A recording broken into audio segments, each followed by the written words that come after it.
Peuple congolais, Mbote Nabino, Ngaï Ndeko Nabino Israël Moutombo, chef des postes officiers de permanence, état de siège, ils ont continué, ils ont maloba, des décisions un chef de l'État, ils ont soutenir état de siège. Voilà pourquoi partir ici, Nazako Longwa Awa, pour se rendre évidemment la Bounia, pour continuer, pour soutenir état de siège parce que la population na biso ya est banyo kwa mingi.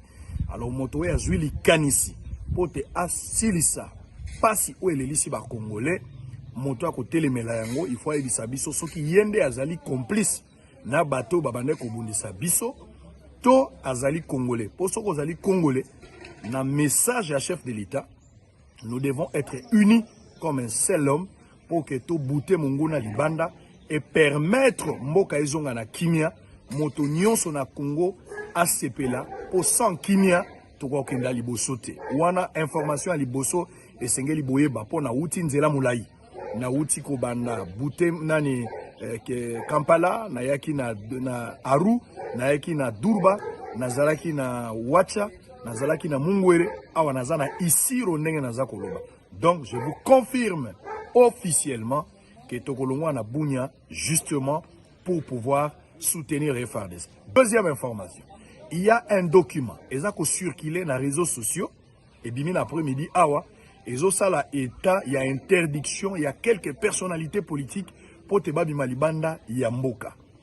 Batonyonso baza kondima batonsupe baza koboyango.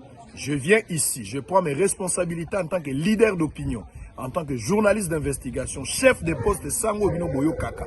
Je confirme avec dernière énergie que document wana ezali ya lokuta, ezali document ya solote, badongolo misonde basali yango pour basalir kombo ya IGF. Donc je confirme que les documents eza fausseté lokuta munene boyoka yango te. IGF aza na ndenge ya communicaka, présidence aza na ndenge ya communicaka, soki document moko ezali toyeba tokoki ko vérifier yango lolenge musupo na koyeba. Après vérification, je confirme cette information. Batonyo so baza na kati ya liste wana, soki eza na justice atie dossier likona yo te tambola na yo libre.